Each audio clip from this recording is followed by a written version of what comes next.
દ્વારકાવાળા તો આપની સમક્ષ રજૂ થાય છે નવલા માળીના નોરતાનું નજરાણું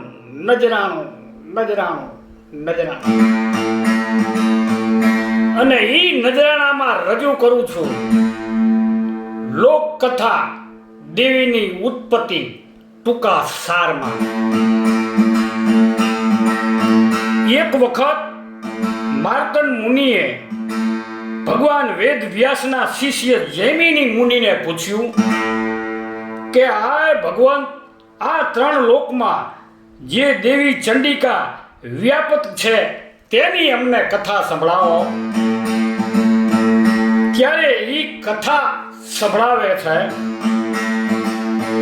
કે આ જગતને માથે એક સુરથ નામના રાજા થઈ ગયા. ઈ રાજા સુરથ પ્રજાપાલક રાજા હતા. એક વખત પાડોશી દેશના રાજાએ એના ઉપર ચડાઈ કરી અને એનું રાજ્ય જીતી લીધું.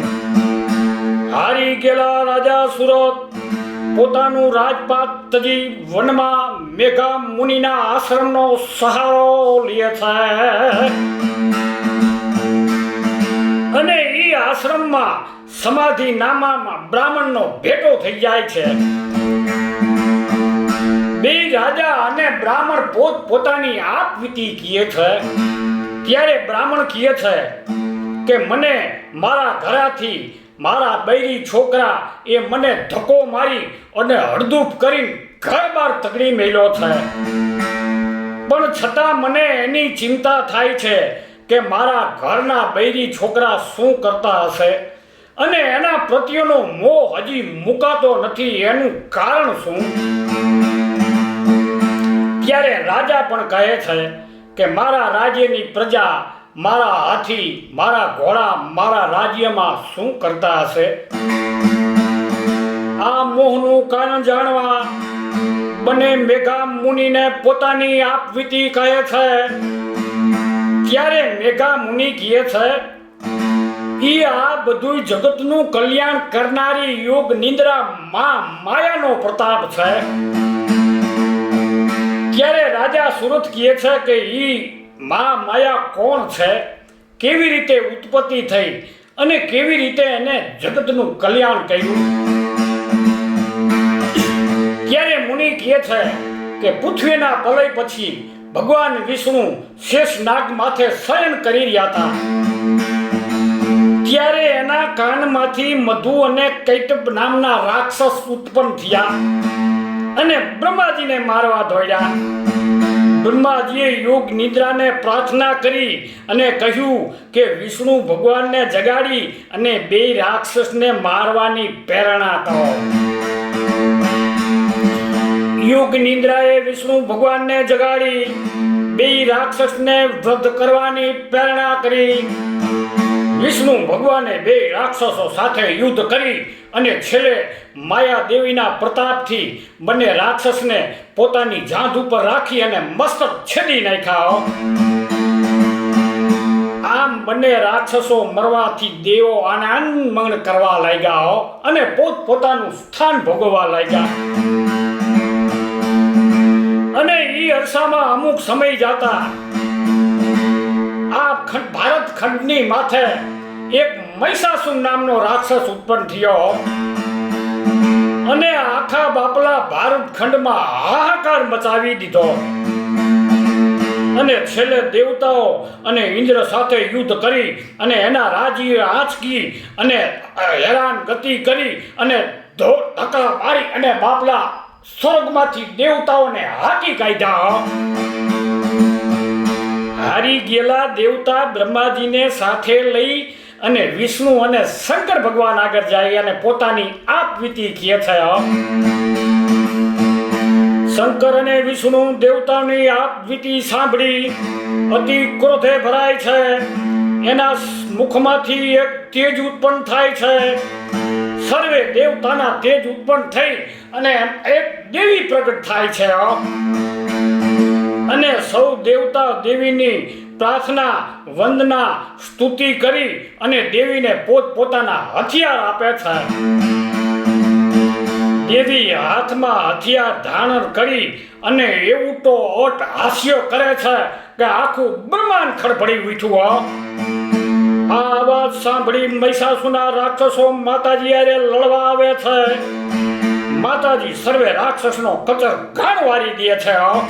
છેલ્લે મહિષાસુર પાડાનું રૂપ ધારણ કરી અને દેવીના ગણને હણવા લાગે છે. માતાજી એને નાગ પાસથી બાંધી દે છે. મહિષાસુર નોખા રૂપ ધારણ કરવા લાગ્યો. છેલ્લે મનુષ્યનું રૂપ ધારણ કરે છે. માતાજી કંઠમાં ત્રિશૂળ મારી અને તલવારથી મસ્તક છેદી નાખે છે. આમ મહિષાસુર મરવાથી દેવતાઓ આનંદ મંગળ કરવા લાગ્યા. ભેગા મળીને માતાજીની સ્તુતિ કરે છે. માતાજી પ્રસન્ન થાય છે અને માગવાનું કહે છે. ત્યારે દેવતા કહે, અમારા શત્રુ મહિષાસુરને માર્યો એ જ અમારું હિત છે, અને જે કોઈ મનુષ્ય તમારું ચિત્ત મનન પાઠ કરે એને સુખ સંપત્તિ અને કુટુંબ કબીલા સુખી કરજે. માતાજી તથા અસ્તુ કહી અને અંતર્ધ્યામી થાય છે.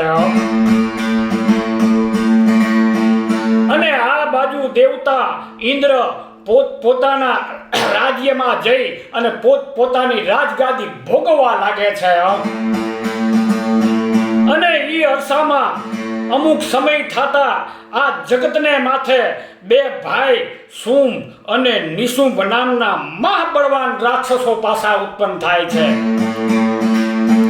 આખા જગતને માથે હાહાકાર મચાવી દીધો. એને દેવતાઓને ઇન્દ્ર સાથે યુદ્ધ કરી અને હળદૂફ કરીને સ્વર્ગમાંથી હાકી કાઢે છે. હારી ગયેલા દેવતા હિમાલયની ટોચ માથે જઈ અને દેવીની સ્તુતિ કરવા લાગે છે. એ દેવતાને પાર્વતી પૂછે છે, તમે કોની સ્તુતિ કરો છો? ત્યારે પાર્વતીની દેવીના શરીરમાંથી શિવા દેવી પ્રગટ થાય છે અને કહે છે કે એ દેવતા મારી સ્તુતિ કરે છે. અને એ શિવા દેવી આ જગતમાં કૌશિકા દેવીથી પ્રખ્યાત થાય છે. એ કૌશિકા દેવીને ચંડ અને મુંડ જોઈ જાય છે. એના રૂપના વખાણ એના રાજા શુંભ અને નિશુંભ પાસે કરે છે. શુંભ અને નિશુંભ પરણાવવાનો પ્રસ્તાવ મૂકવા એક દૂતને માતાજી પાસે મોકલે છે. દૂત માતાજી પાસે આવીને પરણવાનો પ્રસ્તાવ મૂકે છે. માતાજી કહે, રણ સંગ્રામના મેદાનમાં યુદ્ધમાં મને જીતે એની સાથે હું લગ્ન કરું. દૂત આ વાત શુંભ નિશુંભને જણાવે છે. શુંભ નિશુંભ અતિ કોપાયમાન થાય છે અને ધ્રુમ લીચોમ નામના રાક્ષસને માતાજીને લેવા હિમાલયની ટોચ માથે મોકલે છે. ધ્રુમ લોચક નામનો રાક્ષસ માતાજી પાસે આવે છે અને કહે છે કે અમે શુંભ નિશુંભના દૂત છીએ. એ અમારા રાજા છે, મહાબળવાન, કીર્તવાન, ધનવાન છે. અરે જગતમાં કોઈ એને જીતી શકે એમ છે નહીં. માટે તમે એની સાથે લગ્ન કરી લ્યો. એમાં જ તમારું હિત છે અને એમાં જ તમે સુખી થશો. માટે હાલો અમારી સાથે. માતાજીએ આવવામાં ઇનકાર કરે છે. ધ્રુમ લોચક નામનો રાક્ષસ માતાજીને પકડવા દોડે છે.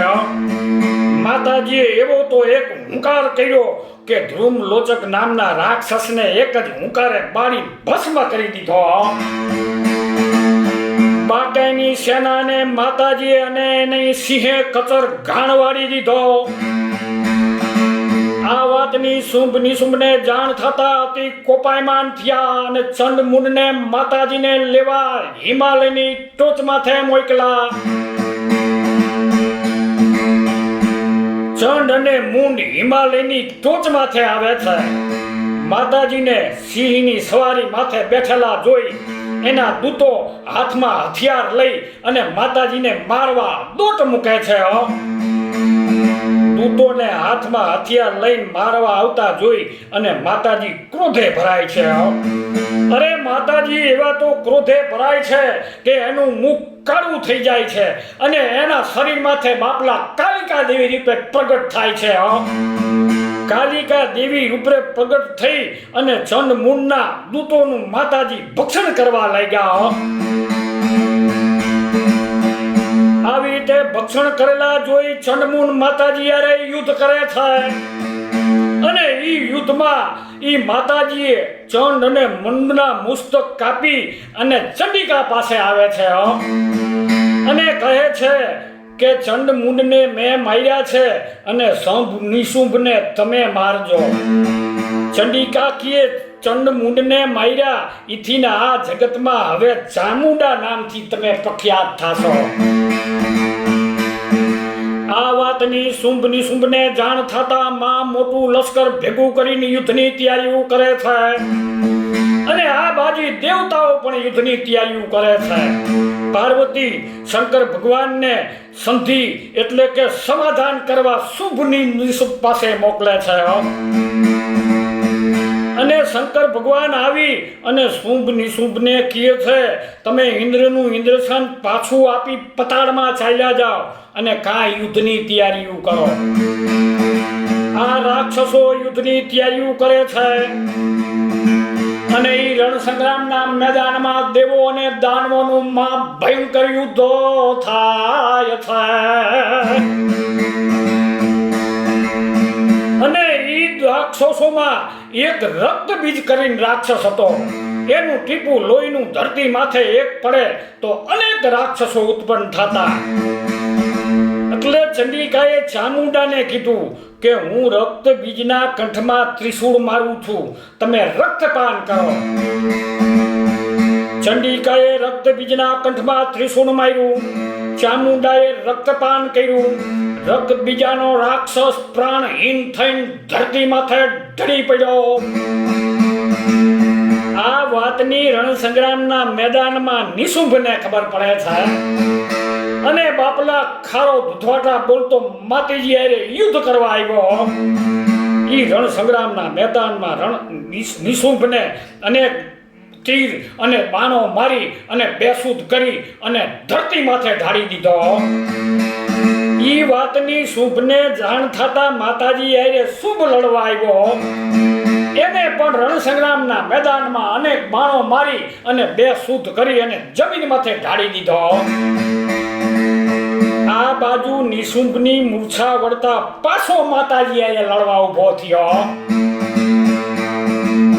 ઈ રણ સંગ્રામના મેદાનમાં માતાજીએ એને કંઠમાં ત્રિશૂળ મારી તલવારથી મસ્તક છેડી નાખ્યું અને આ બાજુ નિશુંભની મૂર્છા વળતા જાણ થતા નિશુંભ અતિ કૃપાયમાન થયો અને માતાજીને કહેવા લાગ્યો શુંભ કે તું અનેક શક્તિઓ લઈને મારી સાથે લડે છે, તું મારી સાથે એકલી લડવા તૈયાર થા. માતાજી કહે હું એકલી જ છું. સર્વે શક્તિઓ માતાજીના શરણમાં અંતર્ધ્યાન થઈ ગયો અને ઈ રણ સંગ્રામના મેદાનમાં શુંભ અને માતાજીનું યુદ્ધ ધરતી માથે ઘણા વર્ષો સુધી ચાલ્યું. છેલ્લે શુંભ બાપલા માતાજીને લઈ અને આકાશમાં ઉછાળ્યો જ્યો અને આકાશમાં ઘણા વર્ષો સુધી યુદ્ધ ચાલ્યું. છેલ્લે માતાજીએ શુંભને આકાશમાંથી નીચે પછાડી કંઠમાં ત્રિશૂળ મારી અને મસ્તક છેદી નાખ્યું. આમ શુંભ નિશુંભ મરવાથી દેવતાઓ આનંદ મંગળ કરવા લાગ્યા અને ભેગા મળીને માતાજીની સ્તુતિ કરવા લાગ્યા. માતાજી પ્રસન્ન થાય છે, માગવાનું કહે છે ત્યારે દેવતા કહે અમારા શત્રુ શુંભ નિશુંભને માર્યા ઈ જ અમારું હિત છે, પણ જ્યારે અમારા માથે આપત્તિ આવે ત્યારે તું અમારી આપત્તિ દૂર કરજે. ત્યારે માતાજી કહે છે કે જ્યારે તમારા માથે આપત્તિ આવશે ત્યારે અવતાર ધારણ કરી અને તમારી આપત્તિ હું દૂર કરીશ. અને આ જગતમાં જે કોઈ મનુષ્ય મારો પાપ, મારું ચિત્ત, મારું મનન કરશે એને સુખ સંપત્તિ અને કુટુંબ કબીલા સુખી કરી એટલું કહી અને માતાજી અંતર્જામ થાય છે. અને આ બાજુ મેઘા મુનિ ઓલા રાજા સુરત અને સમાધિ નામના બ્રાહ્મણને કહે છે કે આ યોગ માયા આવી રીતે અવતાર ધારણ કરી અને બાપલા જગતનું કલ્યાણ કરે છે. માટે તમે ઈ દેવીના શરણે જાઓ, તમારું દુઃખ દૂર કરશે. રાજા સુરત અને સમાધિ નામના બ્રાહ્મણ નદીના તટ પર જાય છે અને અહીંયા દેવીનું તપ કરે છે. ઘણા સમય તપ કરે છે અને દેવી પ્રસન્ન થાય છે અને માગવાનું કહે છે. ત્યારે રાજા સુરત કહે છે કે અમારું ગયેલું રાજ્ય મને પાછું મળે. દેવી કહે તારું ગયેલું રાજ્ય તને પાછું મળશે અને આવતા જન્મે સૂર્યથી જન્મ લઈ અને તું સાણવિક નામનો મનુ થઈશ અને સમાધિ નામના બ્રાહ્મણને બ્રહ્મ જ્ઞાન આપી અને માતાજી અંતર ધ્યાન થાય છે. માટે દેવી આ ભારત ખંડની માથે જ્યારે આફત આવે ત્યારે તું અવતાર ધારણ કરી અને બાપલા ઈ આફતીને દૂર કરજે. અને આ જગતના માનવીઓ સાચું ખોટું બોલી અરે અનેક અપરાધ કરીને તારા શરણે આવે છે, તું એને માફ કરી દેજે. કહેવત છે ને કે છોરું કછોરું થાય પણ માવતર કમાવતર ન થાય. દેવી માટે દેવી આ જગતના માનવીને દુઃખ સુખ સંપત્તિ અને સંપીને રહે એવી વરદાન દેજે. બાકી તો આ જગતના માનવીને તું સુખ સંપત્તિ અને રિદ્ધિ સિદ્ધિ દેજે. ઓ મા ભવાની તો રિદ્ધિ દે સિદ્ધિ દે યશ નવનિધિ દે બંશ મે વૃદ્ધિ દે બાકબાની. તો હૃદય में ज्ञान दे अभय वरदान दे चित में ध्यान दे शंभुरानी. तो दुख को दूर कर सुख भरपूर कर आशा संपूर्ण कर दास जानी. तो सजन से रीत दे कुटुंब से प्रीत दे जंग में जीत दे माँ भवानी जी रे जंग में जीत दे माँ भवानी.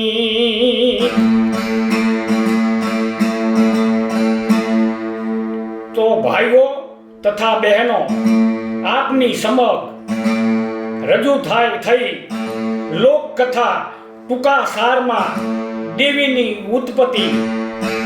તો હે નવલા નોરતા વાળી માં અંબા ભવાની તારો જય હો જય હો